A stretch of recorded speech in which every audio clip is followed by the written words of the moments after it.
Imagine waking up one morning as Prime Minister, thinking you have survived another week of political chaos, only to discover that your former deputy is now actively plotting against you alongside approximately 50 of your own MPs. Welcome to Keir Starmer's nightmare, where Angela Rayner, the woman he once trusted as his right hand, has apparently decided that left hand looks rather appealing for holding a knife aimed squarely at his back. And the beautiful irony? Starmer himself has been saying he wants to bring her back into cabinet. That is like inviting a vampire into your house because you fancy the company, only to wake up extremely anemic and wondering where it all went wrong. Quick favor, if this political backstabbing has you hooked, smash that subscribe button and hit the notifications bell. Over 94% of viewers have not yet. It is free, takes a second, and helps us keep exposing Westminster's wildest drama. Cheers if you did. Now back to the rebellion. Right, let us talk about what has got Angela Rayner so riled up that she has apparently decided to join forces with a rebellion against the man who used to be her boss.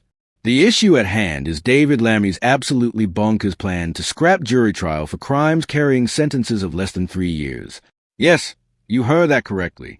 The Deputy Prime Minister wants to eliminate trial by jury, one of the fundamental pillars of British justice that has existed for centuries, because apparently the courts have a backlog and we need to speed things up a bit.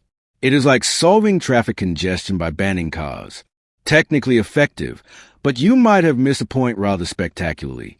Lammy's argument, to be fair to him, is not entirely without logic. The courts are drowning in cases. Victims are waiting years for justice. The system is broken and needs fixing. Scrapping jury trials for less serious offenses would theoretically clear the backlog faster and get justice delivered more quickly. On paper, it sounds almost reasonable. The problem is that trial by jury is not just some bureaucratic nicety that we can discard whenever convenient. It is a cornerstone of British liberty, the idea that you are judged by your peers rather than by the state alone. Mess with that, and you are messing with something rather fundamental to how British justice works. Angela Rayner apparently understands this, which is either a sign of genuine principle or political opportunism, depending on how cynical you are feeling today. According to reports, she is concerned that scrapping jury trials will allow Reform UK to weaponize the changes. And she is absolutely right about that. Can you imagine Nigel Farage's gleeful face when he gets to stand up and accuse Labour of destroying British justice and creating a system where ordinary people no longer get their say? It is political gold. It feeds directly into Reform's narrative of the establishment versus the people, the elite making decisions that affect ordinary folk without their input. Farage would dine out on this for months. But Rayner is not alone in her opposition. She is joined by around 50 Labour MPs who think this plan is somewhere between misguided and catastrophic. That is not a small rebellion. That is a significant chunk of the parliamentary party essentially saying absolutely not to their own government proposals. When your backbenchers are revolting in those numbers, you have got a serious problem. It suggests either terrible communication, terrible policy, or both.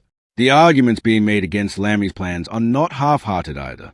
Critics are calling them unjust and warning they will create an us-and-them system that penalizes the working class. That is a devastating criticism for a Labour government that supposedly exists to protect working people. The suggestion is that wealthier defendants will still get proper trials with juries, whilst ordinary people accused of less serious crimes will be shuffled through a streamlined system with no jury protection. It is two-tier justice, and that is political poison for Labour. Some opponents have gone even further, comparing the plans of Putin's Russia. Now, that is hyperbolic, obviously. Britain is not Russia, and scrapping some jury trials is not the same as running an authoritarian state. But the comparison highlights how seriously some MPs view this issue.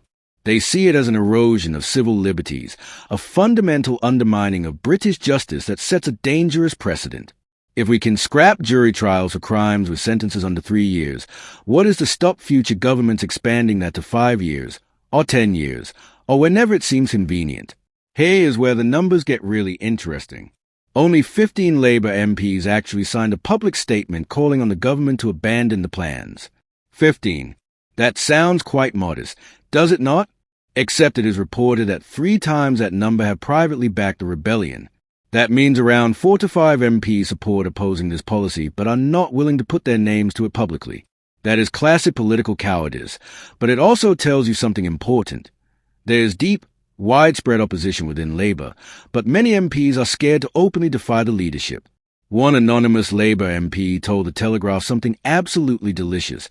They have upset quite a lot of people, and it might end up with a difficult problem in the Commons. Even Reform are saying they will defend the juries. If Lammy was to set his cap out and then fail to deliver the reforms, he looks to me as though he could well be in trouble. Let us unpack that. First, even Reform are saying they will defend the juries is a beautifully backhanded way of pointing out that Labour has managed to position itself to the authoritarian side of Nigel Farage's party. That is quite an achievement. Second, the suggestion that Lammy could be in trouble if he fails to deliver these reforms is code for he might get the sack. And here's where the plot thickens like gravy at a Sunday roast. The same MP added that if Lammy gets ousted, it could create an opening for Angela Rayner. That is not just speculation about policy disagreements anymore. That is open discussion of political succession. That is people gaming out what happens when senior figures fall, and who moves up to fill the void. And the fact that this is being discussed in the context of Rayner's opposition to the jury trial plan suggests this is not just about principle. This is about positioning. Starmer, apparently oblivious to the sharpening of knives, has previously said he wants to bring Rayner back into cabinet. This is after she resigned as housing secretary back in September over stamp duty scandal. Yes, that stamp duty scandal, where she failed to pay stamp duty on her flat in Hove and still has not paid the bill. That little detail is important because it shows Rayner is not exactly squeaky clean. She has her own vulnerabilities. But clearly, some people think she is still a viable alternative to Starmer. The timing of all this rebellion is particularly fascinating because it comes amid broader questions about Starmer's leadership. Party insiders, those lovely anonymous sources who always appear when things are going badly, believe Starmer will be replaced if May's local elections go badly. May is not that far away. These local elections are shaping up to be a referendum on Labour's time in government so far. If they get hammered, which current polling suggests is entirely possible, then the knives will come out properly. Rayner is being mentioned as a front-runner to replace Starmer, despite the stamp duty scandal still hanging over her head like a rather expensive cloud. But she is not the only name being floated. Health Secretary Westreeting keeps popping up in these conversations, despite his own recent foot-in-mouth moments criticizing the government's approach. Lucy Powell, Labour's deputy leader, is another possibility, having positioned herself as a voice of sanity trying to unite the party. And then there's Andy Burnham, the Manchester mayor, who has been hanging around the edges of these leadership discussions for years like someone waiting for their name to be called at a very slow doctor's surgery. Let us talk about what this rebellion actually means for Starmer's authority. When you have got your former deputy, around 50 MPs, and probably more who are too scared to show their faces, all opposing a major policy proposal, your authority is not just weakened, it is fundamentally undermined. Every time Starmer stands up in Parliament or the dispatch box, MPs will be looking at him and thinking, can he survive this? That is political death by 1,000 cuts. The jury trial issue is particularly toxic because it is easy to understand and impossible to spin positively. Try explaining to voters why getting rid of their right to trial by jury is actually a good thing. Go on, try it. You will sound either authoritarian or incompetent, and neither is a good look. Labour's traditional base, working-class voters who already feel ignored by the political establishment, will see this as yet another example of politicians taking away their rights for administrative convenience. It is a gift to Reform UK and to the Conservatives. What makes Rayner's involvement in this rebellion so significant is that she represents a particular strain of Labour politics. She is seen, rightly or wrongly, as more authentically working-class than many of her colleagues. She talks differently, presents differently, and connects with certain voters in ways that the more buttoned-up Starmer simply cannot. If she is opposing this policy, it adds weight to the argument that it is anti-working class. It is not just metropolitan liberals worrying about civil liberties. It is someone from a working-class background saying this will hurt my people. The comparison to Putin's Russia, whilst hyperbolic, taps into something real. People are genuinely worried about the erosion of democratic norms and civil liberties.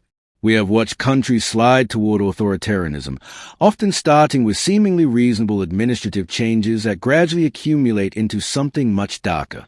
Nobody is suggesting Britain is about to become Russia, but the concern about direction is legitimate. Once you start compromising on fundamental rights like trial by jury, where does it stop? Lammy's position is particularly precarious because he owns this policy. He has staked his reputation on it. If it fails, if he cannot get it through Parliament or has to water it down significantly, he looks weak. And in politics, looking weak is often worse than being wrong. If Lammy falls, and that is a genuine possibility, then the whole government looks unstable. Cabinet positions would start to feel less secure. Other ministers would start positioning themselves for potential reshuffles. The whole edifice becomes rickety. The fact that Starmer wants to bring Rayner back into cabinet adds another layer of complexity. He clearly values her politically, or at least recognizes that having her inside the tent is preferable to having her outside it. But how do you bring someone back into cabinet when they are actively supporting a rebellion against one of your major policies? Do you make her promise to toe the line in future? Do you just hope she will fall in line once she has a ministerial car again? Or do you acknowledge that she has leverage and give her a role that reflects her power base? What is most striking about this whole situation is how quickly Labour has descended into internal warfare. They won a massive majority just months ago. They had everything going for them.